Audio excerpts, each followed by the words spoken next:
এবার একটা গান আছে, আপনারা কতজন জানেন?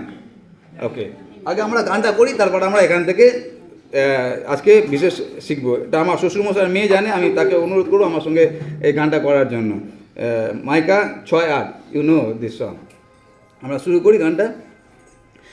হে মনুষ্য যাহা ভালো তাহা তিনি তোমাকে জানাইয়াছে।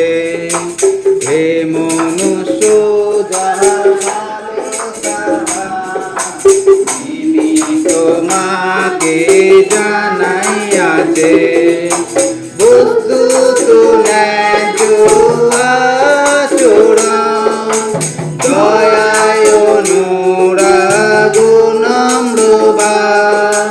বস্তু তো ন্যায্য আচরণ দয়ায় অনুরাগ নম্রভাবে ঈশ্বরের সহিত তোমার গমনাগমন। ইহা ছাড়া সদা প্রভু আর কি চাহে। ঈশ্বরের সহিত তোমার গমনাগমন। ইহা ছাড়া সদা প্রভু আর কি চাহে। ন্যায্য বিচার জল প্রবাহিত হোক। ন্যায্য বিচার জল প্রবাহিত হোক। ধার্মিকতা চির প্রবহমান স্রোতের ন্যায় বহু। হে মনুষ্য যাহা ভালো তাহা তিনি তোমাকে জানাইয়াছে। হে মনুষ্য যাহা ভালো তাহা তিনি তোমাকে জানাইয়াছে।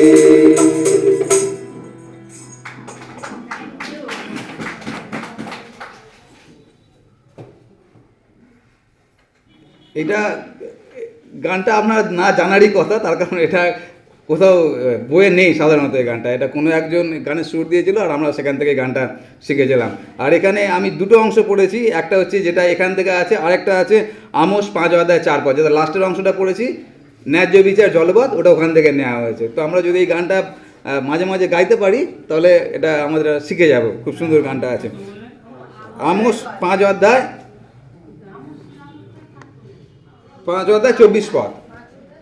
পদ, ঠিক আছে?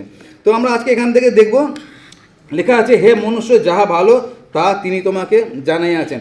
আর এখানে প্রথম যে কথাটা লেখা আছে, আমি বাইবেল আপনাদেরকে খুলতে বলবো, লেখা আছে হে মনুষ্য। এই মনুষ্য মানে ইসরায়েল জাতি, আজকে আপনি এবং আমি।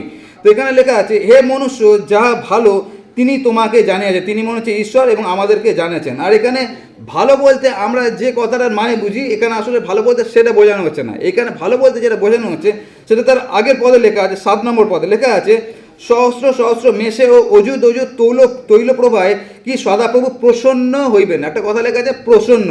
তো এখানে যখন ভালো কথা বলা হচ্ছে, মানে হচ্ছে এটাকে যদি অন্যভাবে বলি, সেটা হচ্ছে কিসে প্রভু প্রসন্ন হন সেটা তিনি তোমাকে জানিয়েছেন। বুঝতে পারছেন আমি কি বলতে চাইছি? এখানে যখন লেখা আছে হে মনুষ্য যা ভালো জায়গায় কিসে প্রভু প্রসন্ন হন সেটা ঈশ্বর তোমাকে জানাইয়াছেন।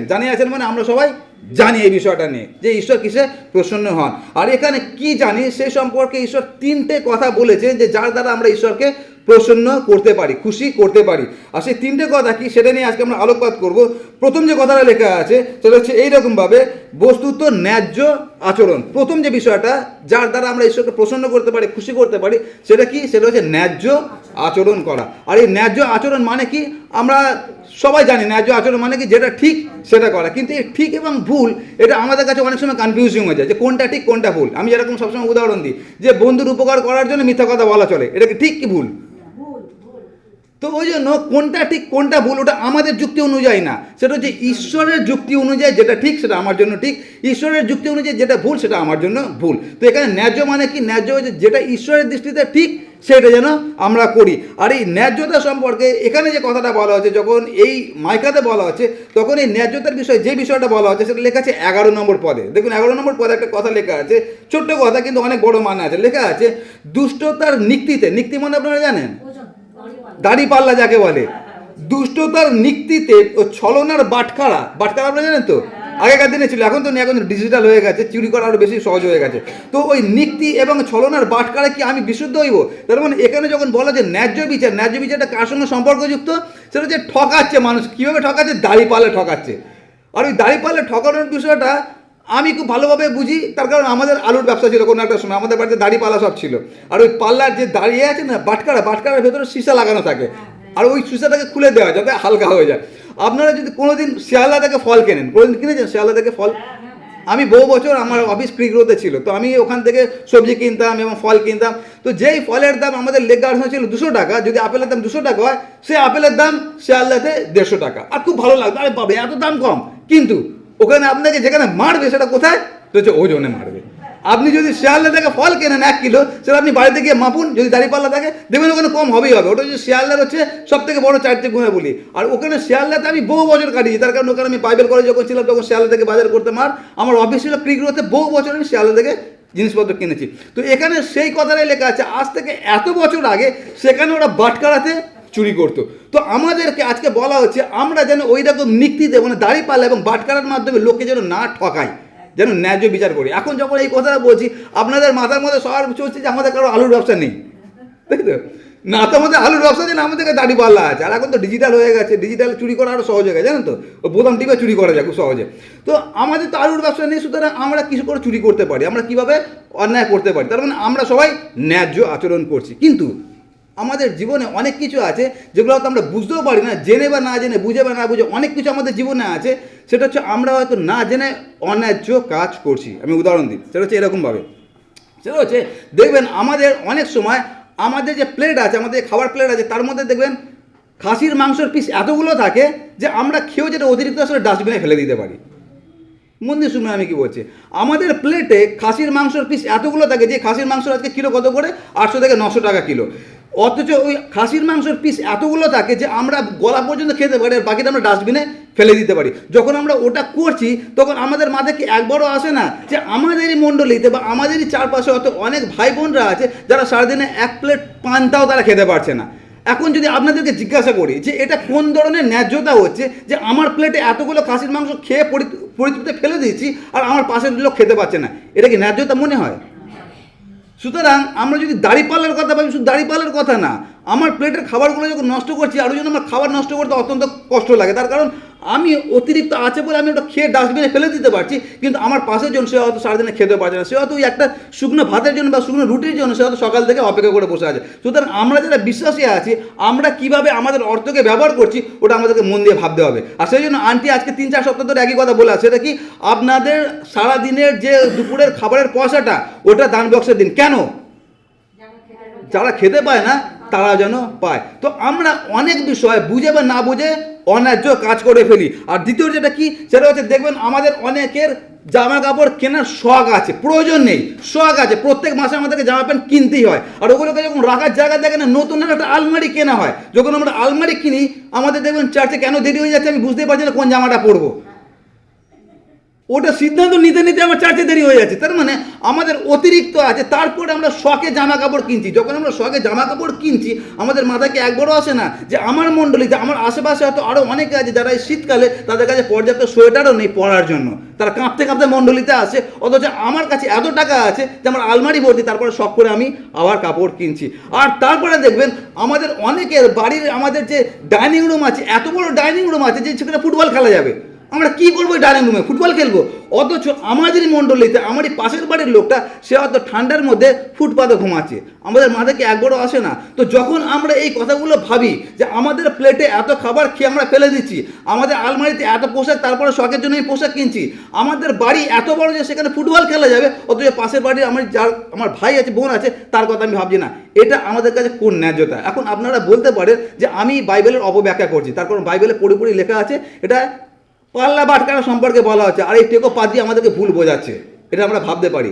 কিন্তু আমি আজকে বাইবেল থেকে ওটা দেখাবো। সেটা হচ্ছে এই প্রথম লেখা আছে লুক 3:11 পদে বলা হচ্ছে, তিনি উত্তর করিয়া তাহাদিগকে কইলেন। এই তিনি মানে হচ্ছে এটা হচ্ছে বাপ্তিস্মদাতা জন। আর আমি সবসময় বলি যে বাপ্তিস্মদাতা জন যে প্রচারটা করেছে নতুন নিয়মের প্রথম প্রচার, মানে যিশুর আগে কেউ যদি প্রচার করেছে সেটা হচ্ছে জন।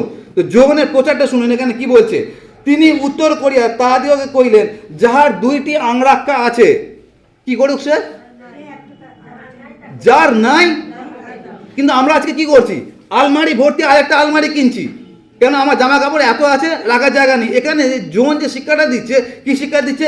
তোমাদের যদি 2টি আংরাক্কা থাকে, তাহলে যার নেই তাকে দেও, এবং যার কাছে খাদ্যদ্রব্য আছে সেও তদ্রব করুক। তার মানে আমি যে কথাটা বলছি ওটা আমার বানানো কথা বলছি না। সেটা কি? সেটা হচ্ছে জোনের শিক্ষা। যদি আমার কাছে 2টো আংরাক্কা আছে, তাহলে যার কাছে নেই তাকে দাও। আমি এখনো পর্যন্ত আমার মনে নেই যে আমি আমার জন্য লাস্ট কবে জামা প্যান্ট কিনেছিলাম। এটা আমি নিজের ঢাক বেরোনোর জন্য বলছি না আপনাদেরকে। আমি এখন জানি না আমি লাস্ট আমার জন্য কবে জামা প্যান্ট কিনেছি। আমি যা কিছু এখন এটা যে পড়ে আছি সোয়েটারটা, এই সোয়েটারটা একজন দিয়েছে। জামা প্যান্ট যা কিছু পড়ে আছি সব লোকের দেওয়া। আমি যেটা বলতে চাইছি সেটা হচ্ছে এই, যে আমরা যখন নিজের জন্য, নিজের পরিবারের জন্য এত খরচা করছি, তখন আমাদের মাথায় এই চিন্তাটি আসা উচিত, যেটা এখানে মাইকাতে ঈশ্বর আমাদেরকে বলেছেন, তোমরা এই কাজটা করো। সেটা কি? ন্যায্য আচরণ। যদি তুমি আমাকে গৌরব দিতে চাও। তো এই জন্য আমাদের যে প্রথম বিষয়টা আছে, সেটা আমাদেরকে যৌন শিক্ষা দিচ্ছে, যদি 2টো আংরাক্কা থাকে, একটা যার কাছে আছে তাকে দিয়ে দাও, আর খাদ্যদ্রব্য যদি থাকে সেটাও তদ্রুপ করো। আমি গতবার আপনাদেরকে বলেছিলাম, আপনাদের মনে আছে কিনা জানি না, আমরা যখন লেক গার্ডেন্সে থাকতাম, সেখানে যে মুদিখানা ছেলেটা ছিল, সে আমাকে একদিন জিজ্ঞাসা করেছিল যে, দাদা আপনারা ইংরাজিতে কথা বলা লোক, অথচ আপনারা 28 টাকা দামের চাল কেন খান? মনে আছে আপনাদের বলেছিলাম যে আপনারা কেন 28 টাকা দামের চাল খান? আমি বলেছিলাম তাহলে কত টাকা চাল খাওয়া উচিত? বলছে মিনিমাম 55 টাকা। তার কারণ এখানে বস্তির লোকেরা 55 টাকার চাল খায়, আর আপনি এত বড় বাড়িতে থাকেন, ইংরাজিতে কথা বলেন, 28 টাকা চাল খান। তো তখন আমি জিজ্ঞাসা করেছিলাম যে 55 টাকা থেকে যদি 28 টাকা বাঁধা, কত টাকা বাঁচে? 27 টাকা বাঁচে। তো 27 টাকা যদি মাসে আমি 10 কিলো চাল খাই, তাহলে কত টাকা হচ্ছে? 270 টাকা বাঁচে। ওটা যদি সারা বছরে বাঁচিয়ে রাখি, তাহলে কত হচ্ছে? 3240 টাকা বাঁচে। ওই টাকাটা দিয়ে আমি কোনো দুস্থ বাচ্চার পড়াশোনার জন্য সাহায্য করতে পারি। যখন ওটা বলেছি, ও হাসলো আমার কথাটা শুনে। তার মানে ও এমন একটা হাসি দিল যে আমি তাকে মিথ্যা কথা বললাম।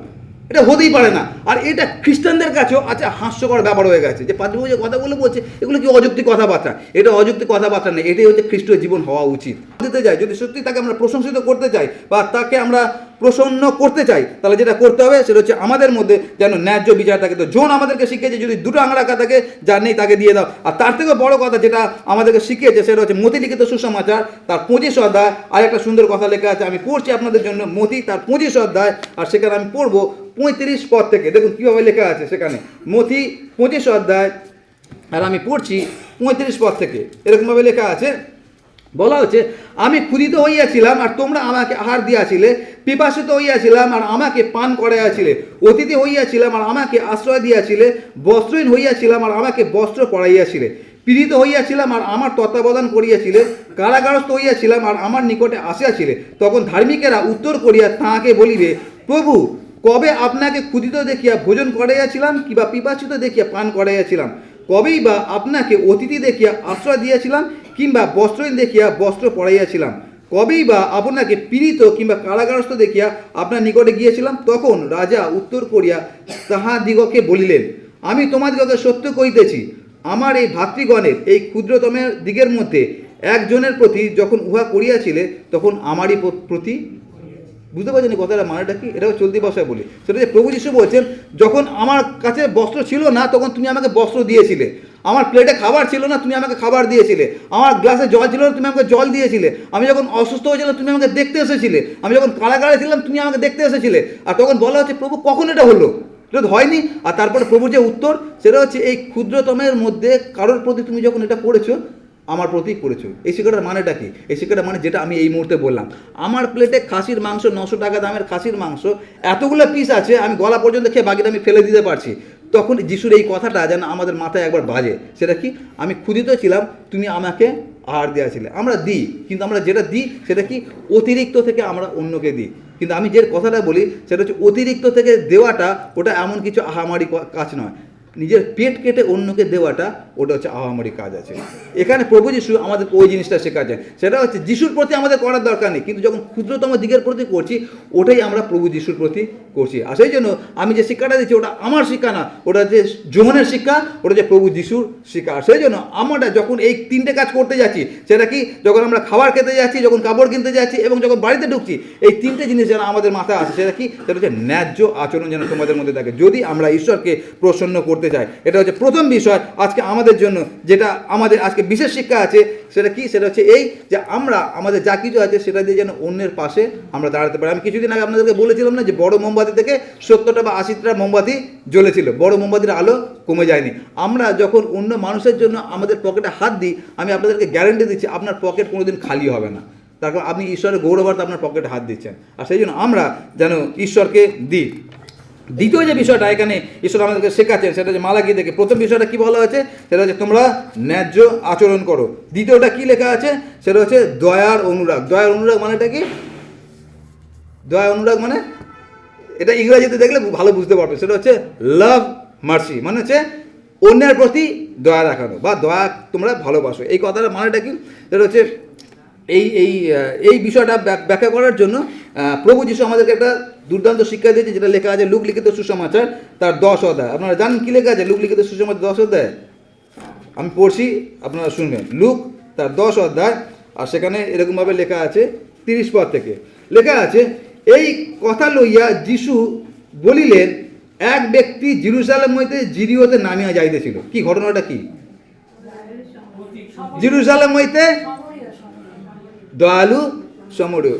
তো যখন মাইকাতে বলা হচ্ছে কি ন্যায্য আচরণ, দয়ার অনুরাগ মানে হচ্ছে অন্যের প্রতি দয়া দেখানো, মানে দয়াকে ভালোবাসা, মানে আমার হৃদয়ের মধ্যে এত মায়া দয়া আছে যে আমি অন্যের প্রতি মায়া দেখাতে পারি। তো এখানে যে সেখানে শিক্ষা দেওয়া হচ্ছে সেটা কি বলা হচ্ছে? এক ব্যক্তি জেরুজালেম হইতে জিরিওতে নামিয়া যাইতেছিল, এমন সময় দস্যু দলের হস্তে পড়িল। আর তারপরে কি হলো? সেখান থেকে একজন যাজক সেই পথ দিয়ে নামিয়া যাইতেছিল। যাজক মানেটা কি? যদি আজকে চলতি ভাষায় বলি, পাদ্রী। তার মানে একজনকে আধমারা করে ফেলে রেখে চলে যাওয়া হলো। সে জিহুদি কি অজিহুদি আমরা জানি না, কিন্তু একজন দুষ্ট মানুষ সেখানে পড়ে আছে। আর সেখান থেকে একজন যাজক যাচ্ছে। যাজক যখন গেল, দেখলো যাজক কি করলো। এখন ভাবুন, ওই যাজক হতে পারে পাদ্রী কমল নন্দী, ঠিক আছে? আর মণ্ডলীতে দাঁড়িয়ে বড় বড় ভাষণ দিয়েছি। কি ভাষণ দিয়েছি? সে হচ্ছে অন্যের পাশে দাঁড়ানো উচিত, দুস্থদেরকে সাহায্য করা উচিত, অনেক বড় বড় লেকচার আপনাদেরকে দিয়ে গেছি। আর তারপর বাইক নিয়ে যাচ্ছি, আর তারপর দেখলাম পথের পাশে একজন সমরিয়া পড়ে আছে। যখন আমি দেখলাম, ভুলে গেলাম আপনাকে কি প্রচার করেছে, আস্তে করে পাশ কাটিয়ে চলে গেলাম। তার কারণ আমার অনেক কাজ আছে, এখানে যদি দাঁড়াই আমার সময় দেরি হয়ে যাবে। তো আমি ওই যে দুস্থ লোক আছে তাকে পাশ কাটিয়ে চলে গেলাম। এখানে সেটা লেখা আছে, যার তাকে সাহায্য করা দরকার ছিল, যাজক, সে হচ্ছে প্রথম ব্যক্তি যার অন্য মানুষকে সাহায্য করা দরকার আছে। তার কারণ পুলপিট থেকে ওই ভাষণটা দেয়। আমি যেরকম তোকে ভাষণ দিচ্ছি না, আমি হয়তো এই মুহূর্তে ভাষণ দিচ্ছি আপনাদেরকে, পরে দেখবেন যখন কেউ লোকে বিপদে পড়ে সবার আগে পাদিব, ওখান থেকে পাশ কাটিয়ে পালিয়ে যাচ্ছে। এখানে সেই ঘটনাটা হয়েছে। তো যাজক সেখান থেকে পাশ কাটিয়ে চলে গেল। তারপরে কি লেখা আছে? তারপরে একজন লেবীয় আমরা জানি লেবীয় মানে কি? লেবীয় মানে যাদেরকে ঈশ্বর মনোনীত করেছেন ঈশ্বরের কাজের জন্য, সেই লোক। লেবীয় যখন দেখলো, আর এরা যখন ঈশ্বরের মনোনীত লোক, এরা জানে শাস্ত্রে কি লেখা আছে না? সেটা কি? ঈশ্বরকে তোমার সর্বস্ব দিয়ে প্রেম করো, প্রতিবেশীকে নিজের মতো প্রেম করো। বারের লোক জানুক আর না জানুক, সমরীয় জানেন এই ঘটনাগুলো, এই লেখাগুলো। কে জানে? যাজক জানে, লেবীও জানে। এরা হয়তো প্রচারও করে এসছে, প্রতিবেশীকে নিজের মতো প্রেম করো। সেদিন কেউ তো সকালে প্রচার করছে, তারপর বাড়িতে ফিরছে জেরুজালেম থেকে। আর তারপরে যে ঘটনাটা করছে, পাশ কাটিয়ে বেরিয়ে যাচ্ছে। আমাদের অনেকের জীবন এরকম। আমরা মুখে হয়তো অনেক কথা বলতে পারি, সে আমি পাদ্রী পুরোহিত হই, মুখে হয়তো অনেক ভাষণ দিতে পারি একটা পুলপিটে দাঁড়িয়ে, কিন্তু যখন বাস্তবে হবে তখন আমি হয়তো পাশ কেটে চলে যেতে পারি। কিন্তু যেটা দুঃখজনক বিষয় সেটা হচ্ছে এটা হচ্ছে আমাদেরকে আয়না দেখানো। সেটা হচ্ছে যাজক পালিয়ে গেল, লেবীয় পালিয়ে গেল, দাঁড়ালো কে? কত বড় লজ্জাজনক বিষয়। এখানে মাইকাতে ঈশ্বর আমাদেরকে সেই শিক্ষাটা দিচ্ছে যে তোমরা যারা বিশ্বাস আছে, তোমরা খ্রিস্টান আছো, তোমরা জানো ঈশ্বর বাকি কী লেখা আছে। কী লেখা আছে? ঈশ্বরকে সর্বস্ব দিয়ে প্রেম করে, প্রতিবেশীকে নিজের মতো প্রেম করো। তুমি কি করে তোমার প্রতিবেশীকে দেখে পাশ কাটিয়ে চলে যেতে পারো? সেই জন্য বলা যে তুমি যদি আমাকে প্রসন্ন করতে চাও এই কাজটা করো। আর তার আগের পদ আপনারা যদি দেখেন 6 এবং 7 পদ, সেখানে লেখা আছে আমরা কিভাবে ঈশ্বরকে প্রসন্ন করতে পারি। 1 বছরের একটা ছোট্ট মেষকে বলি দিয়ে প্রসন্ন করবো, অনেক ষাঁড়কে বলি দিয়ে প্রসন্ন করবো, অনেক তেল ঢেলে প্রসন্ন করবো। ঈশ্বর বলছে ওগুলো আমার দরকার নেই, তোমাকে ষাঁড় বলি দিতে হবে না, গরু বলি দিতে হবে, ভেড়া বলি দিতে হবে না, তুমি এই কাজটা করো। সেটা কি? অন্যের প্রতি দয়া দেখাও।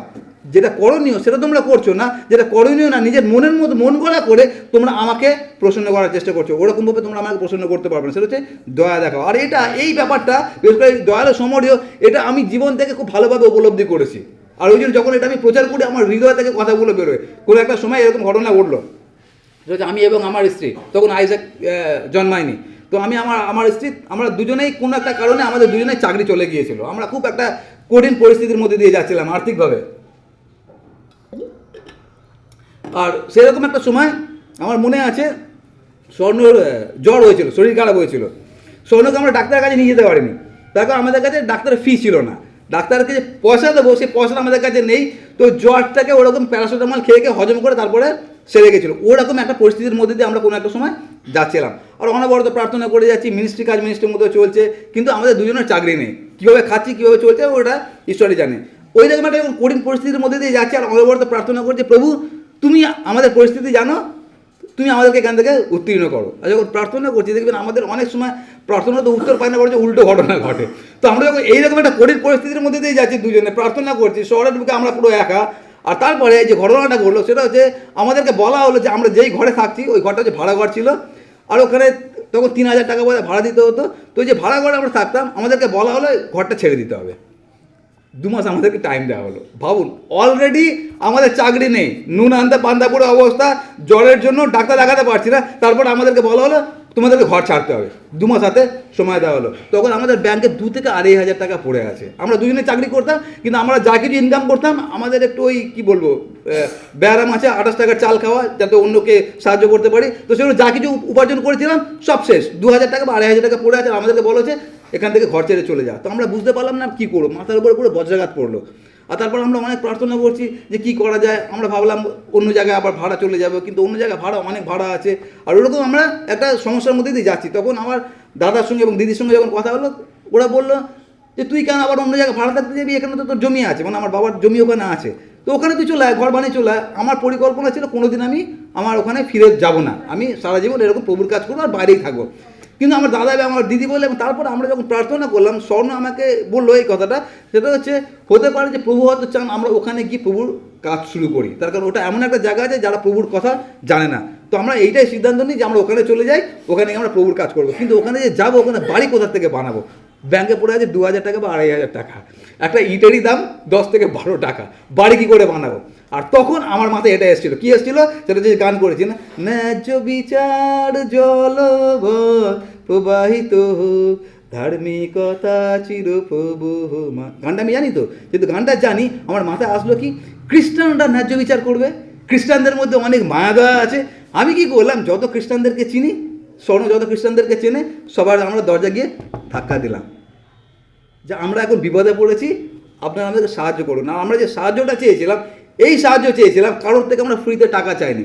সাহায্য কী চেয়েছিলাম, যে আপনারা বিনা ইন্টারেস্টে আমাকে লোন দিন যাতে আমি বাড়িটা বানাতে পারি। আর আমি কথা দিচ্ছি আমি আপনার টাকা পরিশোধ করবোই করবো, হয়তো দেরি হতে পারে কিন্তু শোধ করবো। কারোর থেকে না স্বর্ণ না আমি টাকা কারোর থেকে আমরা ফ্রিতে চাইনি। আমরা কী করেছিলাম, লোন চেয়েছিলাম। অনেক নেতা নেত্রীর বাড়িতে গেছি, যারা এই ন্যায্য বিচার দয়ার অনুরাগ আছে যাদের মধ্যে, তাদের কাছে গেছি। আজকে আমি এখানে দাঁড়িয়ে বলছি, আমি লজ্জিত করার জন্য বলছি না, আমার জীবনের অভিজ্ঞতা বলছি। আমি ওই কোনো একটা সময় ওই আধমরা লোকটার মতো পড়েছিলাম, আমি আর স্বর্ণ। অনেকের দরজা আমরা আঘাত করেছিলাম, তারা একটা কাজ খুব সুন্দরভাবে করেছিল, খুব মিষ্টি মুখে প্রার্থনা করেছিল যিশুর নামে, কিন্তু একজনও সব পাশ কাটিয়ে চলে গেছিলো। দারুণ কথা বলেছেন, ওটা আমি বলতে চাইছিলাম না। সবাই পাশ কাটিয়ে চলে গিয়েছিল প্রার্থনা করে, তোমার জন্য প্রার্থনা করছি। কেউ আমাদের পাশে দাঁড়ায়নি ওই সময়। বাইবেল আমাদেরকে কী শেখায়, ন্যায্য বিচার দয়ার অনুরাগ। তুমি যদি আমাকে প্রসন্ন করতে চাও, যাদের কাছে গিয়েছিলাম তারাও খ্রিস্টান, তারাও মাইকা পড়েছে, মিকা পড়েছে, তারাও হয়তো গানটা গেয়েছে, কিন্তু আমার পাশে সেদিনকে কেউ দাঁড়ায়নি। কারোর থেকে আমি পয়সা ফ্রিতে চাইনি, লোন চেয়েছিলাম, কেউ আমাকে লোন দেয়নি। তারপরে যে ঘটনাটা ঘটলো, কেন আমি বলছি এই ঘটনাটা আমার কাছে আমার হৃদয়ের ঘটনা, তার কারণ হচ্ছে এই, তারপরে আমাকে যে সাহায্য করেছিল, যখন আমি তাকে ফোন করলাম আর সে আমাকে বললো তুই আমার বাড়িতে কবে আসিস, আমার ছোটোবেলার বন্ধু। তারপর আমি তার বাড়িতে গেলাম, যখন বাড়িতে গেলাম কোনো কথা জিজ্ঞাসা করলো না, আমাকে জিজ্ঞাসা বললো তোর নামটা এখানে লেখ, আমি আমার নামটা লিখলাম।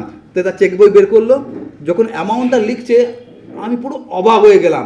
পুরো প্রথমে একটা নাম্বার লিখলো, তারপর শূন্য বসিয়ে যাচ্ছে, আমি খালি গুনছি কতগুলো শূন্য হচ্ছে। আর কতদিন পর তার সঙ্গে দেখা, প্রায় 12 থেকে 15 বছর পর তার সঙ্গে দেখা, ছোটোবেলার আমার বন্ধু। আর সেই বন্ধুটাকে সে হচ্ছে এইরকম একটা সমরীয়, যে প্রভুকে জানে না, একটা মুসলিম ছেলে, আমার ছোটোবেলার বন্ধু। সে এত বড় একটা অ্যামাউন্ট আমাকে দিল, চেকটা ছিল যখন আমার হাতে দিচ্ছে আমি ভাবতে পারছি না এটা আমি স্বপ্ন দেখছি নাকি এটা সত্যি ঘটনা ঘটছে। তার কারণ আমি অনেক মানুষের কাছে গেছিলাম যাদের কাছে ন্যায্য বিচার দয়ার অনুরোধ আছে, তারা প্রার্থনা করে আমাকে পাশ কাটিয়ে চলে গেছে। আজকে যার কাছে এসে যাবে সম্মরীয়, সে প্রভুকে জানে না, সেটা জানে না যে লেখা আছে তুমি তোমার প্রতিবেশীকে নিজের মতো প্রেম করো। সে এত বড় একটা অ্যামাউন্ট দিল যার কারণে আজকে আমরা সেই বাড়িতে এখনো পর্যন্ত থাকতে পারছি। আর তার থেকেও বড় কথা যে টাকাটা দিয়েছিল এখনো পর্যন্ত আমি টাকাটা শোধ করতে পারিনি। যখন তাকে আমি টাকাটা দিতে যাই সে আমাকে একটাই কথা বলে, তোর দরকার আছে তোর কাছে রাখ, যখন আমার দরকার আমি চেয়ে নেবো। বুঝতে পারছি আমি যেটা বলতে চাইছি। যখন মাইকাতে লেখা হয়েছে, কেন এই কথাটা লেখা হয়েছে, তার কারণ হচ্ছে তোমরা আমার মনোনীত জাতি, তোমাদের যেরকমভাবে জীবনযাপন করা উচিত সেটা এরকম জীবনযাপন নয়। তোমরা বাহ্যিকভাবে অনেকভাবে আমাকে প্রসন্ন করার চেষ্টা করছো, আমি এর দ্বারা প্রসন্ন হই না। আমি যার দ্বারা প্রসন্ন হই সেটা হচ্ছে এই যে আমার যে মায়া মমতা দয়া তোমার মধ্যে দিয়েছি সেটা তুমি একে অপরের প্রতি দেখাও। আমরা কতজন সেটা করতে পারছি? আর সেটা আমাদের কাছে আজকে একটা বড় প্রশ্ন। আর সেই জন্য দ্বিতীয় যে বিষয়টা সেটা হচ্ছে আমরা যেন অন্যের প্রতি মায়া দেখাতে পারি, অন্যের প্রতি যেন দয়া দেখাতে পারি। যখন আমার প্লেটে খাবার আছে যেন আমার মাথা আসে যে আমার পাশের বাড়ি যে আছে সে হয়তো ঠিকমতো খেতেও পারছে না। যখন আমরা এই কাজটা করতে পারবো তখন আমরা প্রকৃতভাবে ঈশ্বরকে প্রসন্ন করতে পারবো। আর 3 নম্বর যে বিষয়টা আছে সেটা লেখা আছে ঈশ্বরের সহিত গমনাগমন। আর ঈশ্বরের সঙ্গে গমনাগমন এটা অনেক বড় বিষয় আছে, এটা নিয়ে আমি পরবর্তী সময় আমি প্রচার করবো। কিন্তু আজকের দিনের জন্য যে দুটো বিষয় আমাদের দরকার আছে সেই দুটো বিষয় হচ্ছে এই, প্রথমটা কি সেটা হচ্ছে ন্যায্য আচরণ, আর দ্বিতীয়টা কি সেটা হচ্ছে দয়ার অনুরাগ। আর এইটা মাথায় রেখে আমরা আজকে যে বিশেষ দিনটা উদযাপন করছি এটা হচ্ছে এই কারণেই করছি, সেটা হচ্ছে পৃথিবীতে অনেক মানুষ আছে যারা প্রত্যেক দিন দুমুঠো তারা খাবারও পায় না, তাদের হয়তো ঠিকমতো বস্ত্রও নেই এই শীতকালে পরিধান করার জন্য। আপনার অতিরিক্ত পয়সায় তাদের সাহায্য হতে পারে। আমি পেট কাটার কথা বলছি না, পেট কাটার দরকার নেই, 28 টাকা চাল খাওয়ার দরকার নেই। আমাদের উদ্বৃত্ত যেটা আছে সেটা দিয়ে আমরা অনেক মানুষের পাশে দাঁড়াতে পারি। এটাই হচ্ছে প্রকৃতভাবে প্রভুকে প্রসন্ন করা। সেই জন্য প্রভু বলেছেন আমি যখন উলঙ্গ ছিলাম তুমি বস্ত্র দিয়েছিলে। প্রভু কখনো উলঙ্গ থাকেন না, কিন্তু উলঙ্গ কারা থাকেন? সেই সব লোকরা থাকেন যাদের জন্য আমাদের দুটো আংরাক্কা থাকলে একটা আংরাক্কা যেন আমরা তাদেরকে দিতে পারি। আমরা চোখ বন্ধ করি, এই গানটা আমরা আরেকবার করব, তারপর আমরা প্রার্থনায় যাব। হে মনুষ্য যাহা ভালো তাহা তিনি তোমাকে জানাইয়াছে। হে মনুষ্য যাহা ভালো তাহা তিনি তোমাকে জানাইয়াছে। বস্তুত ন্যায্য আচরণ দয়ায় অনুরাগ নম্রভাব। বস্তুত ন্যায্য আচরণ দয়ায় অনুরাগ নম্রভাবে ঈশ্বরের সহিত তোমার গমনাগমন। ইহা ছাড়া সদা প্রভু আর কি চাহে। ঈশ্বরের সহিত তোমার গমনাগমন, ইহা ছাড়া সদা প্রভু আর কি চাহে। ন্যায্য বিচার জলবৎ প্রবাহিত হোক। ন্যায্য বিচার জলবৎ প্রবাহিত হোক। ধার্মিকতা চির প্রবহমান স্রোতের ন্যায় বহুক। হে মনুষ্য যাহা ভালো তাহা তিনি তোমাকে জানাইয়াছে। হে মনুষ্য যাহা ভালো তাহা তিনি তোমাকে জানাইয়াছে। পিতা ঈশ্বর তোমাকে ধন্যবাদ দিই